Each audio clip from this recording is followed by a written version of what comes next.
you trade ICT or SMC or any other Forex model out there, you might have actually heard about order blocks, which is why in today's video, I'm going to be teaching you guys step by step what order blocks are and exactly how you can actually use order blocks to actually trade Forex. Now, this thing I'm going to be teaching you guys about order blocks is going to help you increase your win rate, it's going to help you make more money with your pro firms, pass your pro firm to the list, and also trade your own personal accounts or even trade for investors. This is why in today's video I'm going to be breaking down everything for you step by step. So if you want to learn all of this, make sure you watch this video from the beginning to the end so you don't actually miss any single part of the video, so actually get to understand every single thing I'm going to be sharing with you guys in today's video. And don't forget that when you don't watch the video, make sure you drop a like and click the red subscribe button so you don't miss out on any of my future videos teaching you guys other Forex strategies so you can make you get yourself a whole lot more money. You can actually click on the first link also in my video description to actually join my Telegram channel.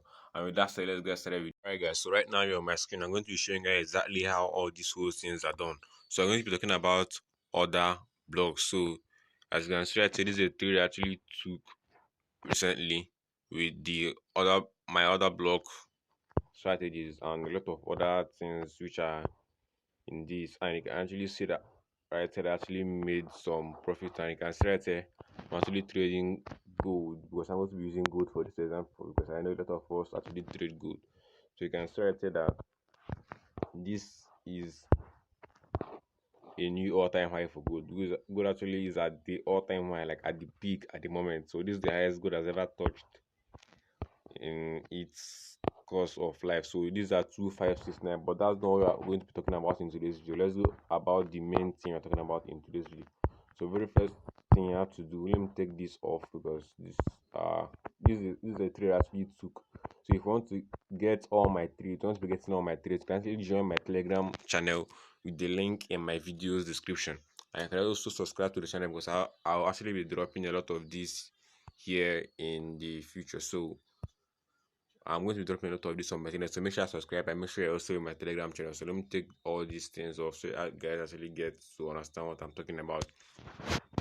So I'm using a phone for the sake of us, for the sake of those of us that actually don't have laptops to actually trade it. So let me go over to the daily time frame. So in daily time frame right now, you can see that gold is actually in an uptrend. So the mistake a lot of people might actually make when actually trading other blocks is that the first thing that mistake they make is that they actually try to trade against the trend. So you can actually see here, even if I pick up a trend line to right here, actually draw this right here from this point, you can actually see that gold is actually in a very sharp uptrend. So you shouldn't be caught trying to short in this market. Although there was a period of consolidation in this market where gold was actually going up and down for approximately 3 whole weeks.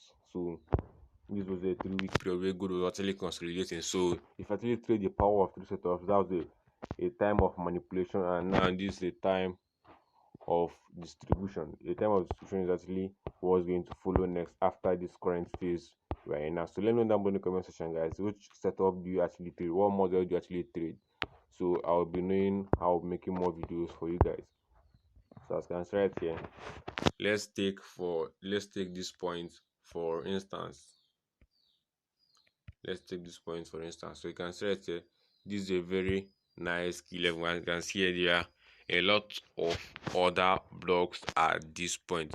So how do you actually know when these other blocks hold or where they won't hold? So you can see right here, there are a lot of other blocks right here, so you have to actually know which one should hold. Now for you to actually get to know which other block is going to hold, you have to make sure that some things actually that's going to make that other block a high probability other block. Of which one of them is the FVG? When there's an FVG right here, so you can see that when price came down to this point, because there was an FVG right here, and FVG was able to actually make this market push upwards, to actually push the price of gold upwards, exactly when gold actually came to this point. So as you can see right here, this was a combination. Let me take this to here so you guys understand what I'm saying. This is a combination of an FVG and other block. So this is how you actually know one of the ways actually know a high probability order block. Another way to actually know a high probability order block is you can straight here. This is called, for those of them who realize, this is called an inverse. I've forgotten the name of this, but this something. Okay, so this okay, yeah. So this is basically a supply zone that's actually turned into a demand zone after a market expansion. So you can see that the price expanded this point, from this point to this point. Okay, so price actually expanded to this point right here. So you can see that after every expansion, there must be a retracement. After every break of structure, there should be a retracement. So you have to actually know where price is headed to after that retracement. So after the expansion, you can see that there is a sort of movement. So gold actually came right down here before actually making it move up back to this place. And actually came down here again to actually tap into that point again before actually continued with its movement. So you can see right here, it actually tried coming down here again, and then boom, it's actually pushing up at this point. So this is one of the ways that you know a high probability on the block. Now, if you guys want me to make a longer video explaining all these things for you guys, make sure let me know down below in the comment section. Actually tell me, are you a day trader, a swing trader, or a scalper in the comment section, so I actually know what kind of videos I'll be making for you guys. So if you want us to check this on another pair, so you can see this GBP USD, I was actually trading gold in at that point. So you can see that I'm actually waiting for a trade on GBP USD right here. I'll make an updated video on that, but for now, I'll see you guys in my very next video. Don't forget to stay subscribed and drop a like.